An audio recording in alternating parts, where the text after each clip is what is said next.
heat is on. There comes Pride in the Backstretch. Yay! Welcome. Oh.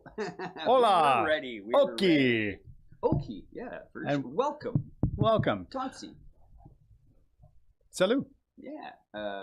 This is a little show we like to call How Did You Get There? And we're presented on a station called Jess FM, and we're proud to be a part of that station. Yay! How Did You Get There is a show where we're critical of thoughts, ideas, opinions, and beliefs, but not necessarily the people that hold them. We're going to say some things that sound like our opinion, and they might be, but they might not. But in any case, they're not Jess FM, Jess TV, Jess personally, anybody named Jess, or any other hosts or associated or sponsors or any of the other people. It's just us. And we're saying, and we're not even claiming it's our opinion, but we might be just using that to try and steelman some arguments down the road. So if you have a problem with what we say, please let us know. HDYGTYQL on the Twitters, or hit either of us up on the Facebooks. We're there. We're there. Occasionally. Yeah, I mean, I'm not persistent, but I'm there. Like athlete's foot. Yes. Yeah, I come and go. You can go away, but not forever. Rub a little ointment on me, but I'll be back. Yeah. We were considering today, well, actually about 3 weeks ago, we were considering what protections the state should offer its citizens in terms of what's a good minimum, what's a good maximum. Recent events. Some things have happened in the meantime. Might play into the flavor of our discussion, but I don't think should change our opinions necessarily. Like, unless the new information is a thing that would make those more or less maximal or minimal. Yep, I have an EDM joke for later. I mean, it's pretty subtle, but it's kind of novel. It's nuanced. Nuanced. Oh my gosh. And that was good. So socially sorry. Yeah, a little bit. So I'm glad when I made that gesture, my hand was off the screen because it didn't look good. Socially sorry. There we go. That's me. There. Yeah. So I suggest that there's a couple of ideas, some samples of places where we have government interventions of varying levels, and they are things like you must wear a seatbelt. You shouldn't smoke. The government intervenes in that way by taxing it and also by making advertisements saying, don't smoke. Correct. And go here if you need help getting not smoking. Yeah, gambling too. Or gambling or other drugs, right? Please do responsibly. Yeah, they don't actually discourage the gamble. They just are cautious that you don't over gamble. Yeah. They're not saying you may not, but they're also not saying you can gamble on everything. That's right. Yeah. Or in every situation. Or you may not, you shall not read this book, right? That's a thing that governments sometimes do. That is true. Sometimes for everyone, sometimes for just a slice of the citizenry. Right, and those are examples of ways that you can say you must do this thing, to require you to do a thing, to encourage or discourage a thing, or to outright say you may not. Right, and those are just kind of the levels. So I give like a full prohibition. Yeah. Versus just, well, I mean, you are prohibited from driving. It's a prohibition on driving your vehicle without a seatbelt. Yes, sure. We can. I'm trying to. If we want to we can frame them as prohibitions and encouragements. Yes, that's what I was trying to, just so I can keep track in my brain. Yeah, I will say that prohibitions is huge umbrella, and discouragements are a smaller umbrella. Yeah, so there are positively framed prohibitions and negatively framed prohibitions. I will say, like you can do this thing provided you follow these rules.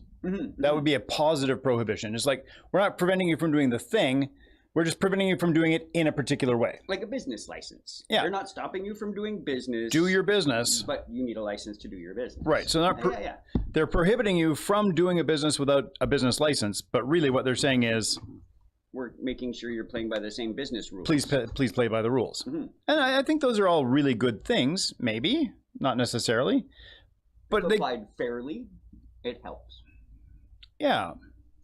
Yeah, not necessarily applied equally, because equally and fairly are not necessarily the same thing. But I can kind of see. I have. Did you pumpkin me? Freaking pumpkin. Right. But it wasn't pumpkin spice. It was actual pumpkin. All right. Sorry. That's okay. Still sorry. It was the best of. It was the best of the. It's all good stuff. It's just not as likable as some of the other stuff that we get. But this seemed like less unlikable. It just caught me off guard. So many pumpkins giving their lives. Anyway.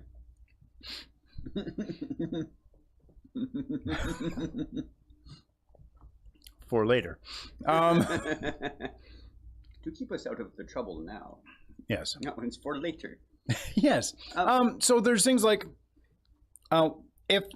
if we as a society, or our elected officials, or our self-appointed dictator, whoever is our government, assuming we have one, we'll come back for anarchy in a minute because it's super important to this conversation, says, you may not, thou shalt not wear purple on Thursdays. Many people would say that is overreach, that is an inappropriate prohibition. Because what does me wearing purple hurt anyone or cost anyone? And cost is not necessarily monetary, but... It's wonderful you picked that, because I can come up with a historical example of the prohibition on purple. The Byzantine emperor decided that was a royal color. And thus, it was prohibited for non-royals to wear purple because they were attempting to impersonate royalty. So in that sense, and at that time... It did harm someone. There was a potential harm by wearing the purple. Currently, though, I don't believe we gather status by the color of clothing we wear. Although we gather attention by the colors we choose, we don't necessarily gain status or lose status because we do or do not wear purple. Right. Yeah. And so it probably to prohibit the purple on a Thursday in the modern world is not like beyond arbitrary. It is overreach. There is zero justification for such a law. Right. So such a prohibition. Yeah, so if we have a prohibition against wearing the color purple, and that's unjust, what about a prohibition against reading the color purple? So in that same way, I mean, having one of the rare times I've read a book you're talking about, and seen the movie, and go Oprah, great acting. Yep. I like early Oprah. Yes. Yeah, I like early Whoopi, same reason. Yep. Almost identical reason. Yep. I think... What harm can come from that? So there are systems in place that could be harmed by allowing people to see such a movie. Yeah. Are the systems in place?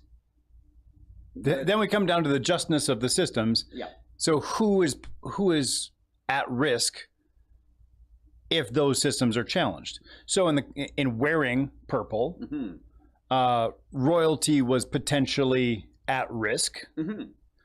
And I think to a certain degree at the time, society was at risk because somebody just for the sheer fact of wearing purple might be allowed to make might be perceived as having the authority to make an arbitrary rule.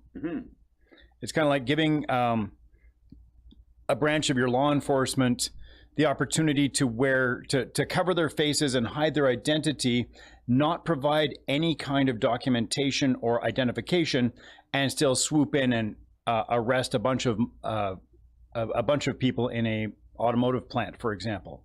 Interesting that in that example, I know there are prohibitions against such actions that are codified in their legislation. Right. And so there must be a superseding thing, which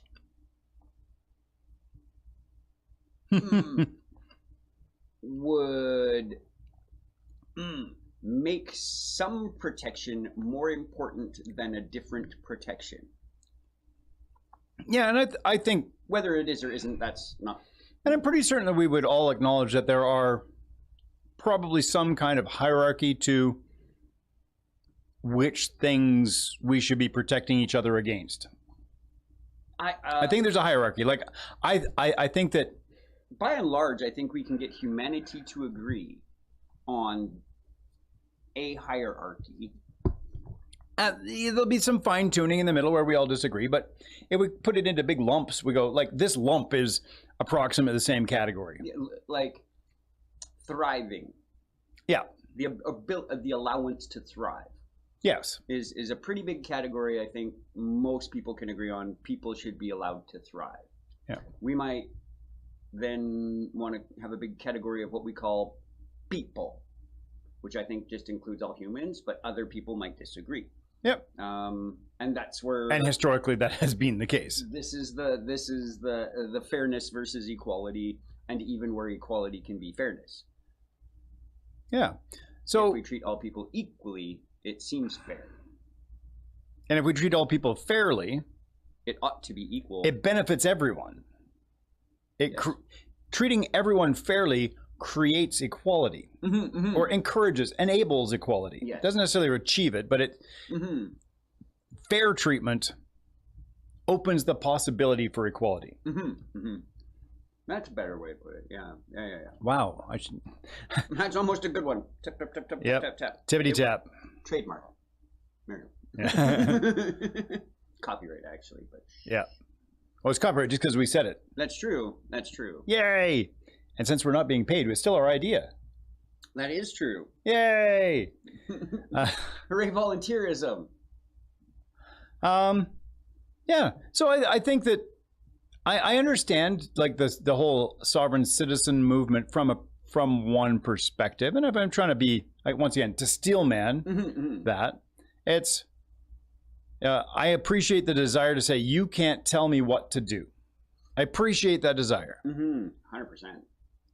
But at some point, to say I am a sovereign citizen and you can't do X, you can't detain me, or whatever, seems like you want both sides of the rules. You are asking for the cake and eat it. Yeah. As a sovereign citizen, this law says you can't do this thing. Yeah. Yes. The sovereign citizen that does not wish to pay the taxes because they do not feel they are beholden to this state, but definitely will call an ambulance when they have a heart attack. Will drive on the publicly funded road. There. Right. So it's, I don't care where you live, sir, ma'am, other. Law of land. That's why we call it this. It's not the law of the people. It's the law of the land. Weird. Yeah. I mean, technically it's the law of the people, but the people made the law of the land. Yeah. Right.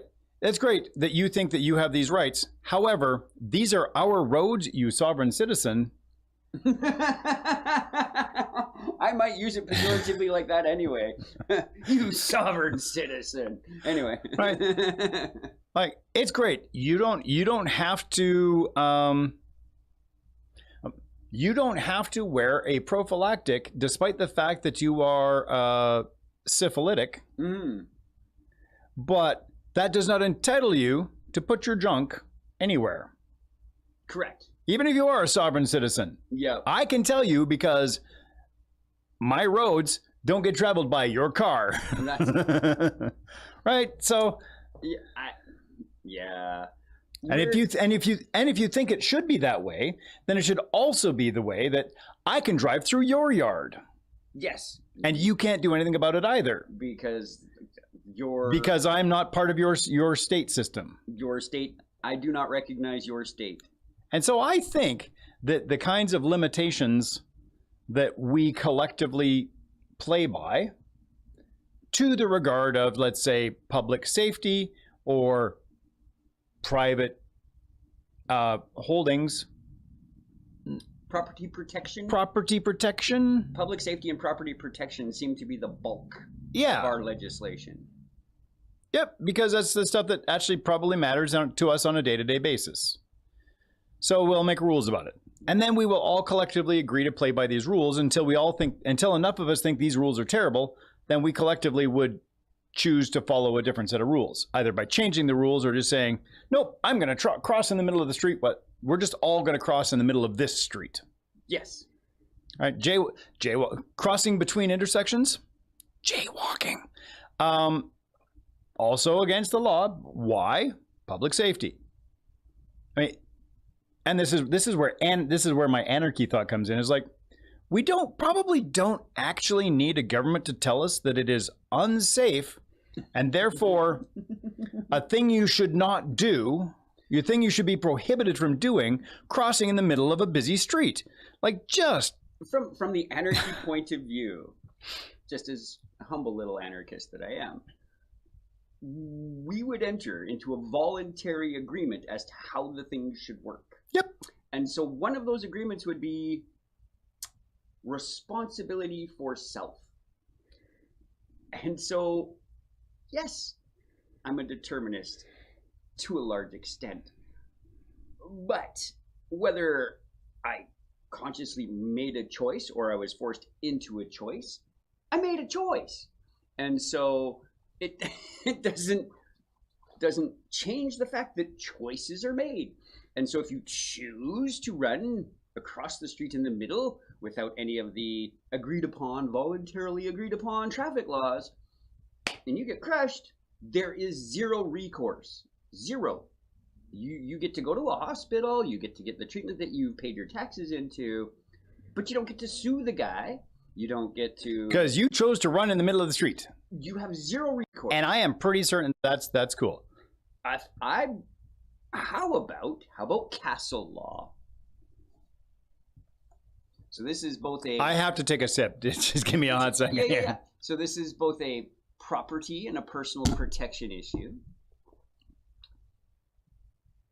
And I just want to point out, still in Canada, you are allowed to use as much force as deemed necessary.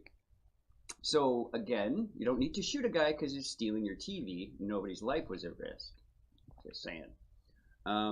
Let him take. If you're trying to steal my children, then I might know that the measure of my response will be increased. Yes. By magnitudes. Proportional to the situation of someone's safety. If you're taking my TV, that's shitty for me. If you're taking getting out the door. If you're taking my TV, you've come a very long way into my house. And not only that, it's only been for the last 2 years you could have done this to him. Right?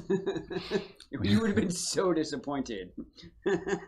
Yeah. And that's only because you want to watch Netflix on a big screen. It's not that you actually watch TV. Oh, it's because I find walking on a treadmill insanely boring, but good for my health. And there are things that I would like to watch, but sitting around watching them feels like a waste of time. So I can kill two birds with one heart attack, with one stone. Nice. With hundreds of steps. So in the winters when I don't want to go out into the cold weather because I don't gotta. Weather, yeah. I walk for an hour on a treadmill, which means I will have walked the equivalent of about 9 to 10 kilometers, and I binge watch some show, which is fine. There's no law against that, is there? I don't think so. Not yet. Not yet. Can't watch The Handmaid's Tale, not in Alberta. Because there's pictures of sex. Yeah. Oh wait, I'm not a 7-year-old high school student. Or any age of high school student. Because the government's really unclear about which ones are students and which ones are children and which where in the high. I could go off on this one on a separate topic. Just quickly here, as quickly as I can. Good luck. The government of Alberta, a number of years ago, released a piece of legislation to protect from theft. This piece of legislation is called the Alberta Non-Magnetic Scrap Recycling Law. This law does not apply to aluminum cans. Because they're not magnetic. I mean, no, all the non-magnetic metals are covered by this law. Oh, except aluminum. Except pop cans. Oh, pop cans. Because recycling at the bottle depot. Right. Just this month, at the front of this month, they unrolled some more about this. So we've been compliant since the beginning. It's a bunch of things like, I'm going to copy your driver's license. I'm going to keep that on file for the next 2 years. I hope you're comfortable with this so I can write you a $10 check. Must be a check, must be a traceable transaction. Maybe, kind of, because according to all the meetings we've had online with government officials, when we say, so when X, every time X, Y, let us look into that. No, what we're saying is, you currently have Canadian Tire say, exchanging batteries for money without tracing the transaction, is that okay? We'll have to get back. No, you rolled out the freaking law. You wrote the... You wrote the law. We'll have to consult our legal team. They wrote it!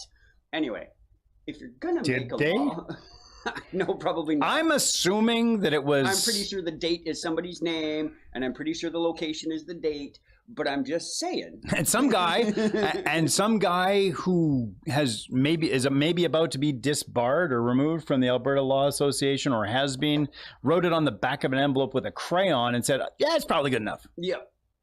So, I mean, I'm all in favor of what this plan is trying to do. It's trying to stop theft. I find theft one of the top things that really, really bugs me. It just seems like there's... Is it yours? Don't take it. And also the background, like people are stealing stuff because they don't have enough stuff, right? But so like there's layers of why that bugs me. But to enact a thing to discourage what I think is equally useful recycling, and by the way, your car battery, 98% recyclable. Unless it's one of the newer ones, then it's only 85%, but still lots. The benefit is not congruent to the application. It's costing us money as a business. I'm not often talking about the business and the monies this way, but we basically are paying for one extra person every day to look after just the recycling. And we're not even clear we're doing it correctly. Because they have to look into it? Because they don't actually know how to apply their own law.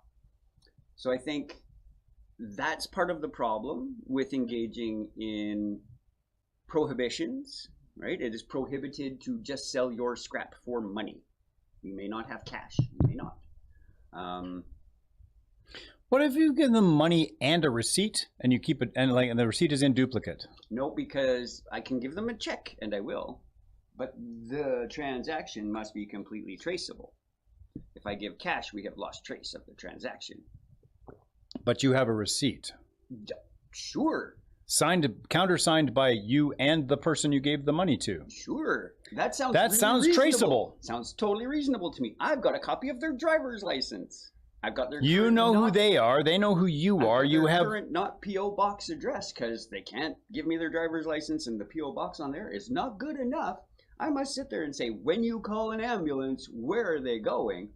Because a lot of people don't actually know their address when they live in the countryside. So...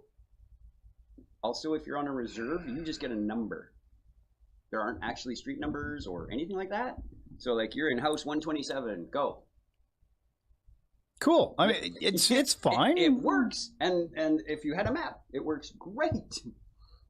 Yeah. Yep. But this is an example of the government attempting to provide a minimal or maximal protection. Yes. Just like books. Yeah. A minimal or maximal protection on our students. Yep. A minimal maximal protection on copper catalytic converters and lead. Yeah. Yep. And To some degree, I think that we collectively want there to be some shared understanding of what our limits are in society. Mm-hmm. The origin of those limits is up for significant debate.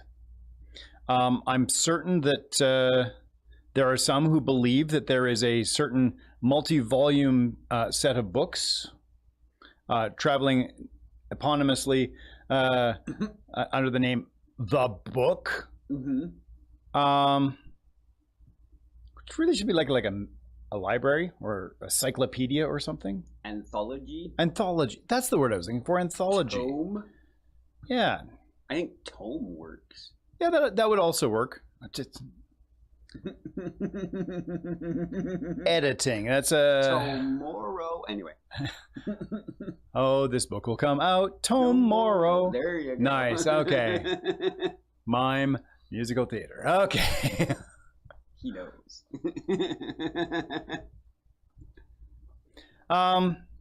Yeah, so we want to be a great Daddy Warbucks. Sorry, go ahead. Now? Yeah, I mean, yeah. I used to have hair. I still have pupils though, so I mean that'd be so good. Huge tangent, but put in the whiteouts before you do Annie. That's all I'm saying. Yep. Why is that zombie on stage? We're trying to be true to the era. That's right. That's right. All orphans in 1923 had no pupils. And drink. The dog. Yeah, the dog had weird. Of course, comic strips in the day would have been terrifying if you'd actually drawn pupils in those. Probably. Just long sticks hanging out. Yeah, serious. Right, topic. so we want to serious have. Topic. We would very much like to have some kind of well-distributed, shared understanding of what we should and shouldn't do. Ideally, with a little bit of justification as to why, because people more or less want to understand and not follow blindly. Let's claim. Let me generously claim that people want to understand and not follow blindly. Yes. So one of the ways we do this is we, amongst ourselves, take it in turn to elect some people to get together and go, I think this is what we want to do. Based on the fact that they picked me and I told them, I think this is what we want to do. Mm-hmm, mm-hmm. And they'll go, ooh, yeah, that's a good idea. I like that you want to do that. I like that you want to do that. Please go over there with other people who've been selected the same way and come up with some rules that we can all probably live by. Maybe for a group betterment. I love the optimism encapsulated in this, that I have identified the person that should represent my interests best, and I want them to do the things they said they're going to do, and that they would only do those things that I have elected them to do as far as those safety things that I was concerned about, and then really, really, really check back with me, i.e. some sort of, I don't know, survey, something. That they could say, hey, look, we have this other thing we think matters. Oh, this new thing came up that we never talked about before when you picked me. Yeah. So I would like to refer this choice back to you for guidance. I think that's... Jim, there should be a way to do that.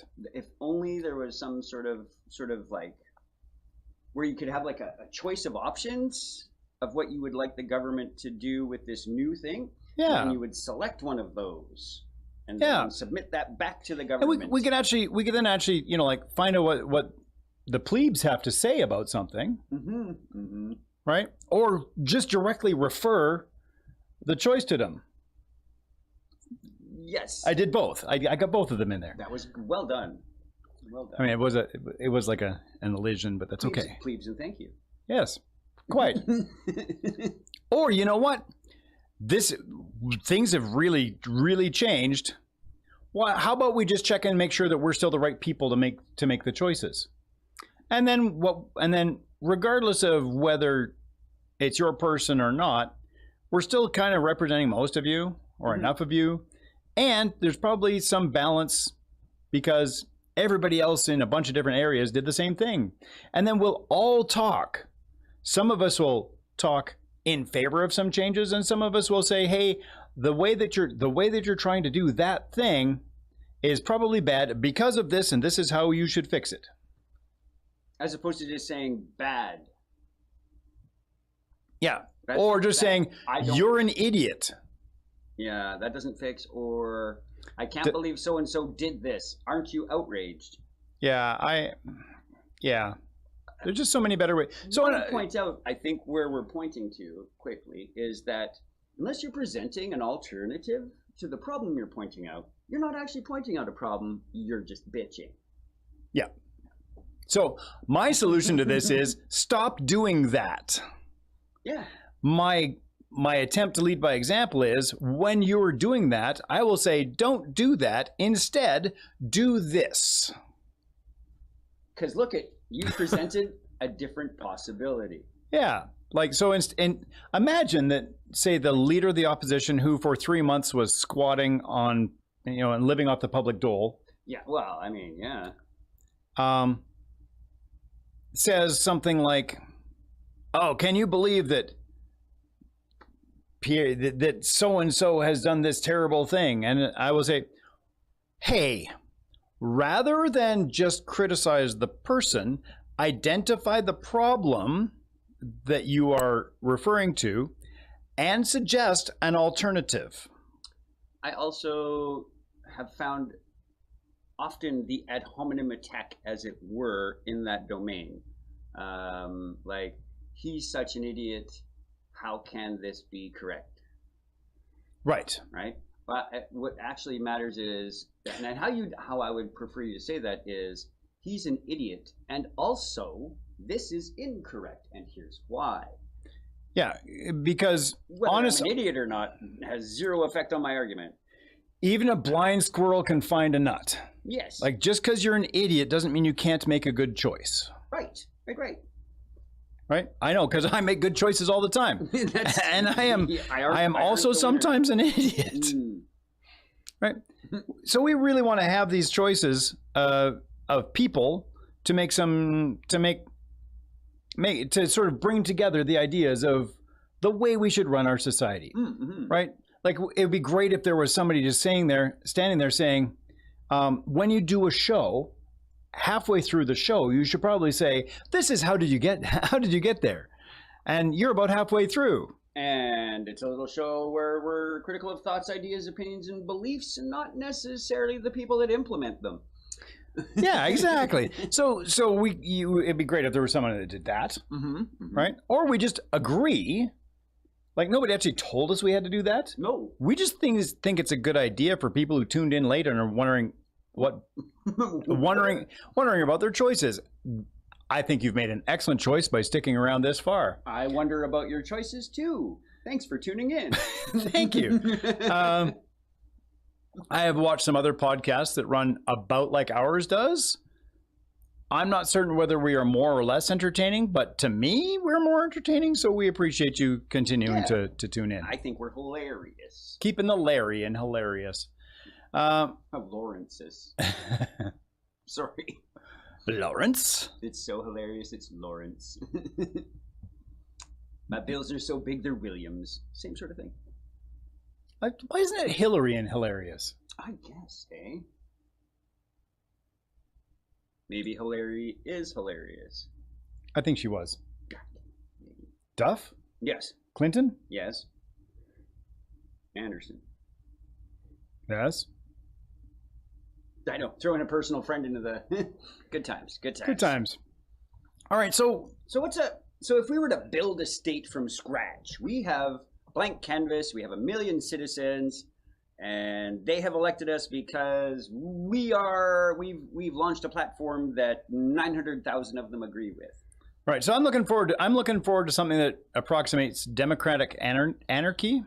I think inherent in anarchy is not, other than ANCAPs, is democracy. Yeah, it's a little more direct. It's absolutely painstakingly slow democracy because it is direct democracy. Yeah. But yeah, a lot of, even under anarchy, you can still create a leader group to make choices on behalf of the small group to try and expedite some situations. Sure. But what it boils down to is like pockets of cooperation for the betterment of the larger group. Mm-hmm. Absolutely. It might also be for own personal benefit, but they don't necessarily have to be at odds with each other. I think if I'm part of a society that is good, that is also good for me. Yeah. So I think I would want my brand new society, country, whatever it is. I think we should probably have a group of people who are, trained in such things like the science, the scientific method, that is. Not to say that science is a thing, but there are methods to it. Yes.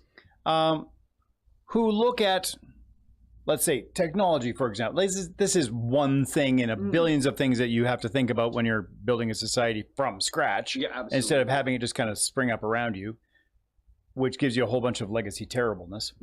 But I would love to have like a little group of people, and their job is to kind of look at stuff that's new, or that we, and look for things that other people might not have noticed that might generally harm us. And not necessarily say you can or can't do this thing, but at very least go, hey, did you know that if you take this reinforced piece of cloth and put it in front of your body when you're traveling down roads at very high speeds, you are much, much more likely to survive a negative incident. Mm-hmm. And like so we wear leathers when you're riding your motorcycle. Keep leather when you're on a motorcycle, seatbelt when you're in a car, helmet when you're on a bicycle. All those things. It's a good idea. It's a really, really good idea. As a matter of fact, it is so demonstrably a good idea because you are not necessarily going to die, but you will require much more of our health system that you could not afford personally to take care of yourself should you have one of these negative events. So why don't we agree that in exchange for us not charging you exceedingly more for doing the thing, you will take a little personal responsibility and wear some protection? Following your earlier examples, evil smoker, I pay extra taxes. I am taxed heavily in an effort to offset the healthcare costs that I am going to be incurring later. But unless you die suddenly. Like if I get hit by a car, or if I actually don't get asthma, emphysema, or any of the other smoker-related things, I don't care. Those potentials exist. I pay for the privilege of smoking with my tax dollars. The pack of cigarettes is $1.75. When I walk out the store, I've paid $20. Right? They're covering the costs. Ideally, they're not really, but like they are doing other things with that money. Theory behind it. It's sort of like child support. Yep. In theory, if I would have ever gotten child support to help raise my children, that money was to be dedicated to the children. However, that $1,000, whatever, I don't know what child support is. Let's say the magic sum of money that comes in, I would have already spent on my children to feed, house, clothe, whatever. So then I just put that money in my bank account. And I might spend it on gas for my car and not take the kids anywhere in my car. Right? So it's not. But it's not that you're not taking care of the kids, but it's offsetting the cost from somewhere else. Exactly. So it's not that directly my cigarette taxes is paying for my hospital visit. It's paying for the roads to get me to the hospital. I'm still okay with that. Yeah. Yeah. Well, I don't know why I have to drive on a particular side of the road. So the Rhino Party agrees. At one point, that was my favorite election platform of the Rhinoceros Party. They said, hey, we should stay true to our British heritage, and we should go back to driving on the other side of the road. Not just randomly. They just wanted to switch us back to the other sides. And in the first year of implementation, they would do heavy and industrial vehicles, and then in the second year, the rest of the vehicles. Yep. Which is why we don't just drive wherever on the roads. Because when I share that story, people are like, well, that would, yes, right? Yes, because people would run into each other. But go ahead, sovereign citizen. Yeah. Drive wherever you want. Pick whatever speed you want. Ignore the stop signs. Who are you to tell me that I can't go 60 on Whoop Up Drive? Right. Or 70 or 90 or 140? I should be allowed to go. And obviously, removing the... Let's say we have like a light safety buffer, like just a teeny tiny, a discouragement factor, let's say, that like a flick in the ear. Like it doesn't have to be huge, just a flick in the ear. Every car should have one. That every time you're 5 kilometers over, you get a small flick in the ear. When you're 10 kilometers over, it's a big flick in the ear. What if that flick in the ear just looked like, say, like if you're a little bit over, it's $100, and if you're a lot over, we're taking your car away. Like, I don't care who's driving it. The license plate on the car says who owns the car. The person that owns the car is responsible for the car. So then if that car is going too fast, the person responsible for that car is responsible for the car going too fast. Yes. I will even caveat, someone stole my car. You can have that one for free. Mm-hmm. But if you have let your kid drive your car and your car goes 170 kilometers an hour in a 90 zone, sorry, your car goes away. And you know how we could check that? Photo radar. Yeah. The roads have become less safe with the removal of photo radar. Yeah, even so the police have not the band. Oh, okay. Law enforcement agencies have said that it is an effective tool for encouraging self-management of speed. Yes. Yes. The fact that the provincial government in Alberta said, we're not going to allow photo radar, well, because it doesn't work. Because it doesn't work, except... But we're going to keep it in school zones. Because of? Because it works. Right. So I don't understand why it doesn't work other places. Well, especially not on the white mud when you're late for getting to the legislature. Oh yeah, and you can't just phone the chief of police because you're the Minister for Justice. Minister for Justice. Which of the 4 healthcare ministers? Never mind.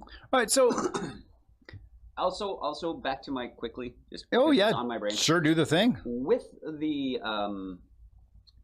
new scrap law, I'm often reminded of conservative platform that represents smaller government. This impedance in the process of business does not seem like smaller government. It seems like government getting its fingers into more things. It really does. It really does. You should send an email to the Minister for Red Tape Reduction. Oh yes, the one that wishes to, in fact, add more by changing our electoral boundaries. Yeah. That would be more bigger government. Weird. Yeah, this is the largest cabinet that Alberta health ministers has ever seen. 4. So then, as the anarchist that I am, I would not have voluntarily agreed to this. This is a set of rules and conditions. So, and anyone that wants to reconcile this with me, I have voluntarily agreed to the terms and conditions of the society in which I live. I understand I have to play by the rules. Yeah. Right? Not that I'm any less anarchist. I just get how to apply anarchy and chaos are two different things. Please preach it, sing it to the world, brother. Anarchy does not equal chaos. Oh my God, no, not even close. It is the opposite. It's all the rules, and those rules that you have agreed to are so good, you don't need anyone to enforce them. It is rules, sans rulers. Welcome to anarchy. Makes me think about antheists. Yes. Religion without gods. Yep. Like panpsychism. Sure. Yeah. It's a form of entheism. Yeah. I like it. Cool. Now we're having fun now. Uh-oh. Yeah. And all because I said, hey, is saying that we shouldn't have dirty books in elementary schools a bad thing? And honestly, to say make a bunch of vague rules and then make teachers who are already kind of overworked have to come up with how to do this on top of doing their jobs for no additional pay, and then blaming them when they don't do it right. I enjoy. Seems kind of terrible. Or you know what? You couldn't have left. You could have just like not made that rule and let them continue to not give books like that to 7-year-olds. Because they never did. Because they never did ever. Also, we know, and I mean like with high certainty, it wasn't parents from across the province that submitted the list of books. Nope. It was a retrieved item from the United States, which, sure, I don't know why we compare and contrast, I guess because they're close. But anyway, that it was a group that I'm not convinced even has kids that decided these things are bad for kids. Yeah, and honestly, I don't think that I would give graphic novels of a sexually explicit nature to my kids. I would not. Would I let them read the equivalent in text? Probably, because unless they are actually interested, they will be bored and not read that bit or just skip past it to get back to the exciting bits. I know teenagers that were illiterate that learned how to read because of pornography. Racy novels encourage reading. Right. Like I don't want to say this 7-year-old barely knows how to read. Get him his double day. No. What I'm saying is, if you're 18, if you're 16, and you don't know how to read, and I give you a book about what it's like to make out, you're gonna learn to read. And I think the next, especially if you don't have the pictures. Right? No pictures. Just here's the text. Conversely, I was thinking I should find somebody willing to do a bunch of graphic novellas of the racy bits of the Bible. Those already exist. I think one of my favorite is the hero that collects all the foreskins. It's cute and fun graphics, but like it's a pile of foreskins still. Right. So they're gonna a big bloody sword and so they're gonna put a hand on that piece of genitalia. Well, I mean, he had to. Right. So that would be one of the. God loves himself a pile of So foreskins. if that's a graphic novel, that's banned, unless it's a religious text. Because those are still permitted under the ministerial order. Are they really? All religious texts are protected. Ooh, good times. Good times. Sorry, I should say under the original version, as opposed to the one that had the minister's name typed on it, which might have been a proper digital signature, but I can't determine that from the PDF that I have. Fair. But the original one had an actual signature, so I don't know why he couldn't actually sign this one.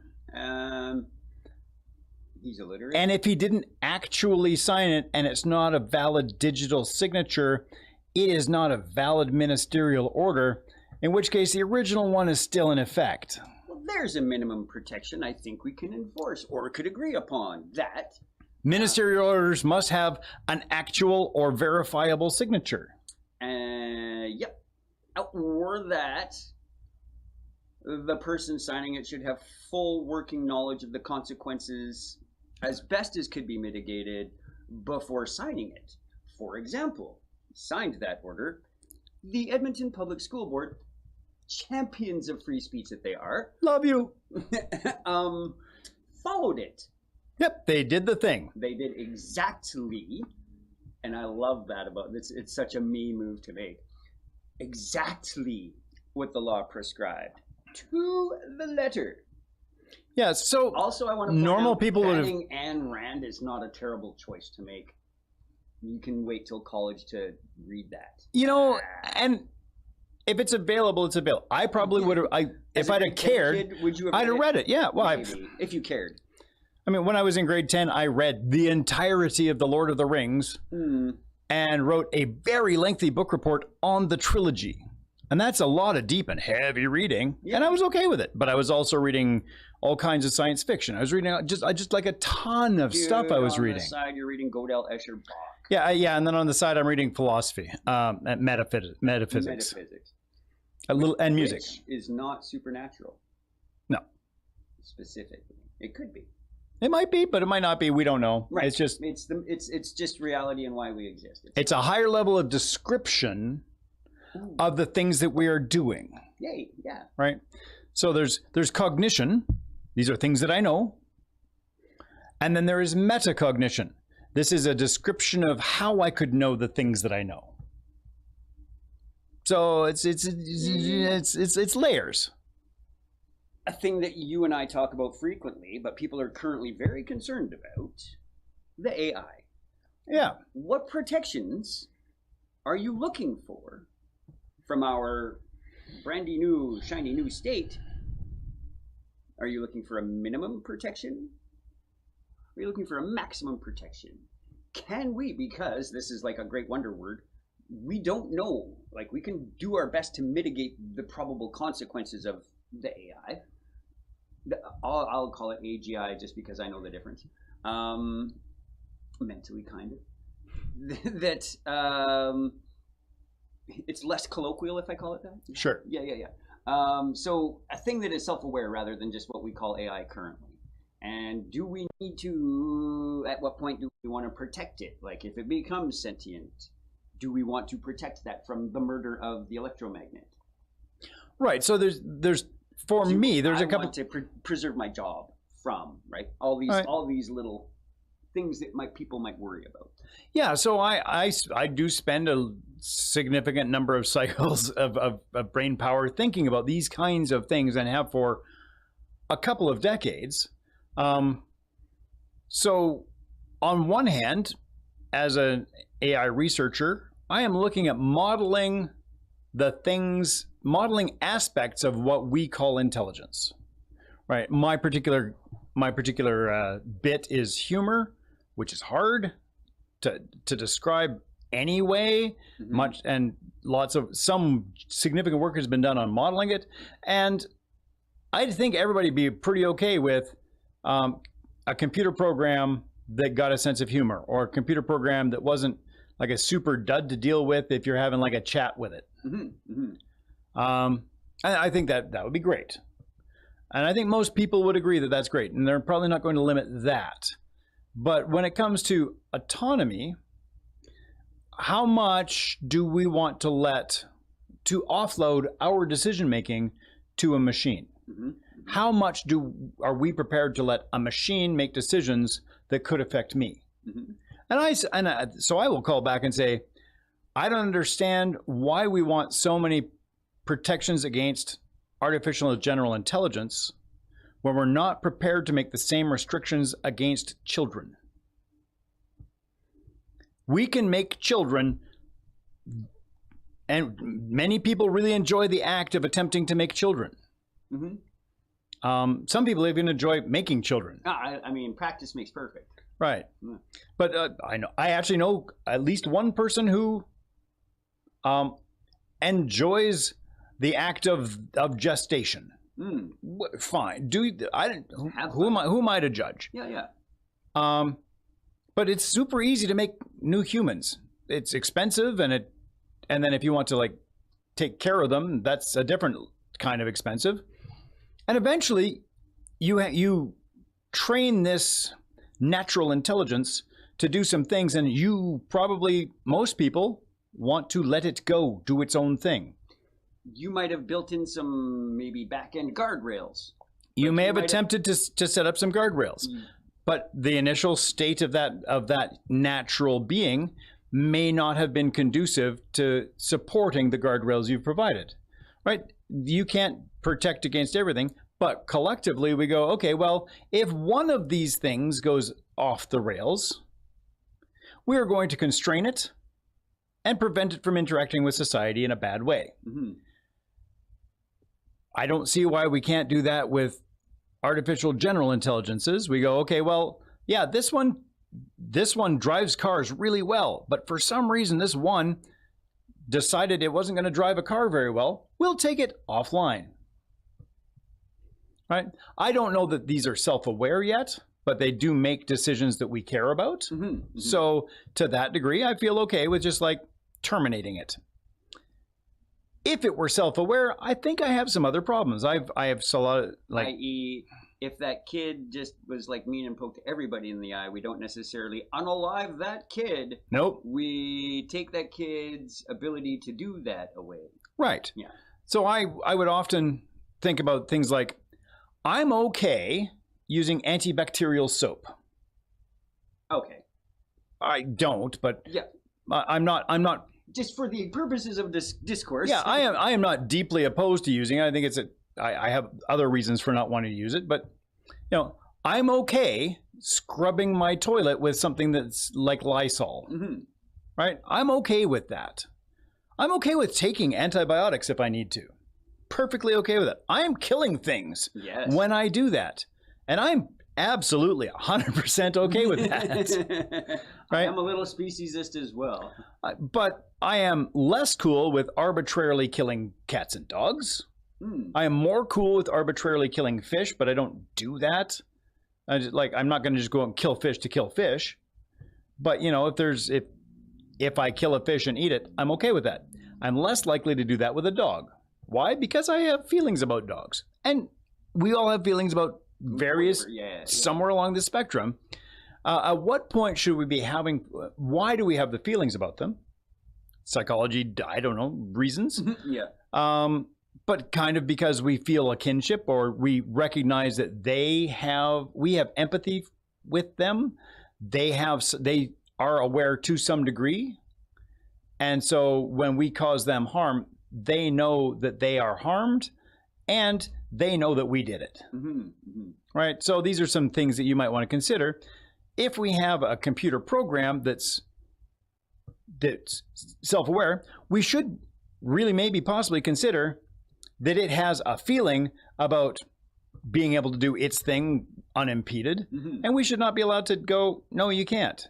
We should maybe, if it's well enough engaged, engage it in setting the rules. Absolutely. Right? You become a member of our society. Until then, we have some duty of care, but we also have to you as the less capable, but we have some duty of care to the general group of us. Yes, a 12-year-old doesn't have the full wherewithal to wield the weapon. We let the wherewithal 12-year-old wield the weapon, but finally we give them limits as to where, when, how they can wield that weapon. Yeah. When I was 13, I was firing the Canadian Forces FNC-1A1. Beauty weapon, by the way. Yep. But I was supervised, and I wasn't allowed to carry it with me everywhere. I was allowed to use it in constrained ways, in a range, with supervision, for a limited amount of time, for educational purposes. Yeah. Fine. And I'm not opposed to that. What did I learn? I learned a little bit about accuracy. I learned a little bit about safety. Yeah. Right? I saw some terrible things. Or things that could have been really terrible. They weren't, thankfully, but they could have been terrible. And I'm not opposed to guns. They're fine. Mm-hmm. Rifles are good things for some things. I don't think that everyone having one makes us all safer. I just don't think that's true. It's like saying, oh, you got hit by a car? Well, everybody should be in cars. Yes. If you want to protect yourself against cars, get a car. Yep. You want to protect yourself against politicians, buy yourself a politician. That's what people do. Oh, right. Sorry. I was attempting to be sarcastic. I guess we'll have And yet I win. Well, here we are. We've made some headway. Yep. We've aired some good ideas today, I think. Yeah, I don't know that we ever. I don't. We never have answers. We try not to say this is the answer because we it's not for us alone to decide what's right. It's not for me to stand up on a stage and say, this is the way that everything should be so we can get back to a proper Canada. That's not right. That is not what one person should say. And I don't even know what that even means. That is maybe, right? What do people mean when they say could be our next topic? Yep. That sounds great. So we're out of time today. Thanks for joining us. Thanks to Jess. Thanks, Jess. I remain Stephen Graham. I'll continue to be Jeffrey Graham.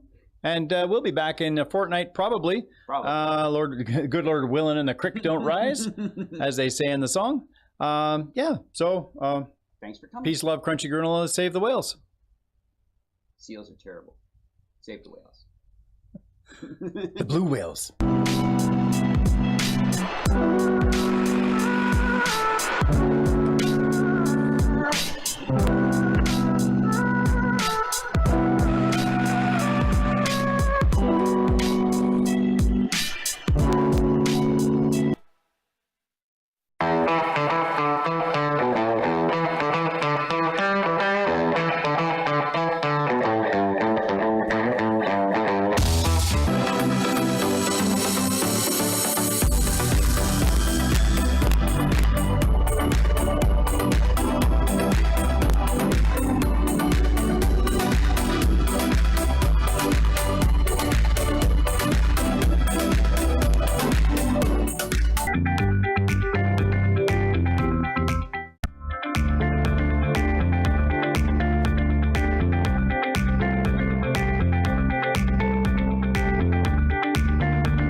Mm-hmm.